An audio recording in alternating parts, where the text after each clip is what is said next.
Okay, so I'm standing up again. I like it. I'm gonna keep doing it until I don't like it anymore. So if you don't like it, I'm sorry.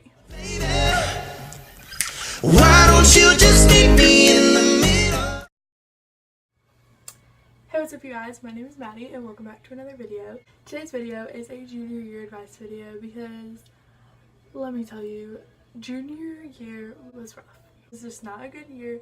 I had worse grades than I've ever had. I had some of the not best teachers I've ever had. It was just a bad year in general. Disclaimer, I am not perfect on advice. This is my advice from my own personal experience. You do not have to listen to my advice. If you do listen to my advice and it fails, I am desperately sorry, but this is just my opinion. That's my opinion! So I have my list right here. It's kind of unorganized on a piece of paper, just kind of folded in half. I did it during one of my college classes this summer, so that tells how good of a student I am. These are not in any particular order. We're just going to go down the list and see what we come to, and then I'll probably trail off for a while, and this video will probably be 20 minutes because that's my life. Number one, this year is not your freshman year or your sophomore year. Your classes are harder and have a lot more work than they have had in the past. That goes for if you're in an honors class, an AP class, or a regular class, or whatever other classes you have at your school. The classes get much harder and have so much more work. They say it's to prepare you for college because you're going to be applying to colleges and stuff, but let me tell you, I take college classes and the classes are nowhere near as much work or as hard. Me personally, at my school, the teachers for the junior class are not that great. About half of our teachers are great and about half of our teachers are just not. If you're used to making good grades, that is okay. But this year, don't let it sit in your brain and rot you because it is not important. It is important, but it's not everything. Number two, take your ACT and your SAT because taking one is not enough. You need to know which one you are the best at. And you don't want to be stressing your senior year because you still haven't taken one or the other, or you haven't gotten the score that you want on either. So take both of your tests this year. You want to know what scores you're looking for or what you need to do better when you're applying to colleges. So if you take it your junior year, it makes it so much easier because you know what you need to work on. This video is not sponsored, but Khan Academy is the best thing for prepping for your SAT, not gonna lie. Number three, this one is definitely a on the fence type of thing, but for me it's pretty solid. Dual enrollment classes are 10 times better than AP classes. Let me explain. If you don't have dual enrollment classes at your school, I'm sorry, but the way it works is if you have a college near your school, you can take classes at the college in substitute of your high school classes and you get college credit for them. And if you pass the class with an ABC, then you get college credit. And so let's say you make an A in the class over there, which is normally a 4.0. Since you took it at the college, it's going to be a 5.0, if that makes sense. And it goes the same way with AP classes, but you don't get college credit unless you take the AP test. And me personally, I am not good at tests. Tests are not my cup of tea. I am the worst when it comes to test taking, so that's just not fun for me. So overall, I would say dual enrollment classes are so much better than APs. I dropped 2 of my AP classes mid-semester and took them at the college, and I passed both of them with A's. And I am so happy that I did that versus staying in the AP classes because I had one teacher tell me that I was going to fail, and I had another teacher that just did not like me, so I'm so happy that I did that. Number 4, get close with a few teachers or some staff at your school or administrators. Get close with the people at your school because your senior year, you're going to want them to write recommendations for you to go to college, and you have to be close with a teacher because you don't want to ask your freshman biology teacher that you haven't talked to in 3 years to write you a recommendation. You know what I mean? I'm in color guard, so my go-tos are like my band director, or another one would be our sophomore counselor because she was our color guard director, so it just works. I'm really close with our registrar, so I would go to her. Just get close with a few teachers and have them in mind when you're doing your recommendation. Along with the recommendations, make sure that you write thank you notes for every staff and teacher and administrator that writes you a recommendation, because they put a lot of time and effort into it, believe it or not. And if you get into that college, it could have been because of that recommendation. So make sure that you write thank you notes to everyone you ask to write you a recommendation. Number 5, if you owe money, pay it your junior year, because when you get to senior year, it is going to suck if you owe a lot of money.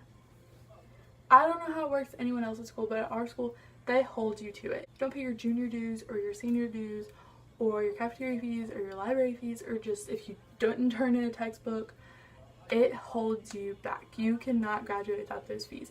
And when you get to the end of your senior year and you realize that you have all these fees, it is going to be a million times harder to pay than if you would have known it your junior year. So if you owe money or you lost a book and you need to find that book, then you need to do it, because you need to do that before you hit senior year and you owe all that money. That was not English. Owe all that money, because that is going to kill you. And if you can pay your senior dues early, do that. Like, the least money that you can spend senior year is the best. Number 6. I know a lot of people might not agree with me here, but if you have a paper, staying up late and finishing the paper is so much better than turning in a half-written paper. Especially if it's like a rough draft or something, because if you finish the rough draft, even if you had to stay up all night to do it, and you turn it in, then you get feedback on your rough draft for your final. But if you only turn in half your rough draft, if you have some of the teachers that I had, they won't even look at it. Working hard to finish something is so much better than turning it in half done. You make a bad grade on a test, if you have a lot of good classwork grades and homework grades, it might not hurt you as bad. Number 7, this kind of contradicts the last one, but sleep. I don't know how your sleeping schedule is. My sleeping schedule was so bad. I did not sleep at all my junior year, and I wish I would have, because I was so tired all the time. If that takes going to bed earlier than you usually do, then do it. If you have to wake up early, then go to bed earlier, because you will get so worn out, especially if you are very involved or if you want to be very involved. You will get so worn out with all of your assignments and everything. So if you're up one night really, really late working on an assignment and you finish the assignment and you turn it in, awesome. But that night, you should go to sleep early. Remember to sleep. Number 8, this also goes along with the other one. Make sure you get involved. If you're like me, you're probably in like 18,000 things. And it's probably not good. Me, I'm in color guard, I'm in beta club, I'm in FBLA, I was in journalism, I have a job, I take college classes, I play rugby. I'm involved. I do a lot of things. I'm trying to get more involved this year, which is probably not a good idea, but I'm also dropping some of the things I just said. But junior year, I overloaded my plate so bad. Like, my plate looked like the plate that your fat uncle gets at Thanksgiving. It was pretty rough. I had a very hard time balancing things, and I had a car for the first half of the school year, and my car broke down, so then it was a lot of work on my parents to get me to and from places. And honestly, it just made life so much harder. So yes, get involved, but do not overload your plate. If you are going to get involved, my personal opinion, I would get involved in one big organization versus a bunch of small organizations. So if you have color guard or marching band at your school, get involved in that. And if you have FCA clubs, or we have something called Anchor Club, join stuff like that. If you're eligible for beta club, do beta club. If you're eligible for FBLA, do FBLA. You want to be involved because your junior year is the year before you graduate. You want to have a close bond with the people that you're going to graduate with. The senior year, you will be with those people all the time, and it will be very annoying if you don't like them. Number 9, if you haven't started thinking about college, it is time to start thinking about college. I know I've been thinking about college for a very long time, but I didn't really seriously start thinking into it maybe until freshman, probably sophomore year is when I got really serious into thinking about college. I started looking at average GPAs for schools, SAT scores, ACT scores, what I needed to get in, that type of stuff. My school, we have this thing called Georgia Futures. We have to go on and like say what type of schools that we want to get into and blah blah blah blah. It's different for every state, it's different for every city or county, So it just kind of depends. If it were me, I would have at least 3 to 5 schools that I'm looking at, because you want something in your head. If you plan on going to college, you want colleges in your mind because you need to start planning for going to those colleges. And number 10, honestly, I think this is the most important, and I really did not start realizing this until the end of the school year, but junior year is what goes on your college application. Anything you do your junior year goes on your college application.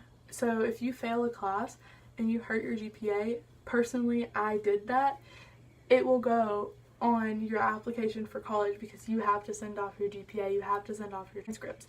And if you're applying to college early like I am, then you want that GPA to be good, which is why I took so many college classes, and I'm taking college classes right now because I kind of killed my GPA for a second there. So just remember that this year is what counts.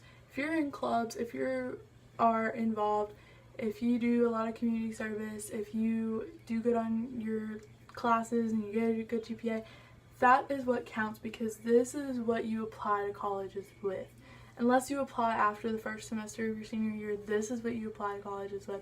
And it's very important that you send in whatever you're most proud of.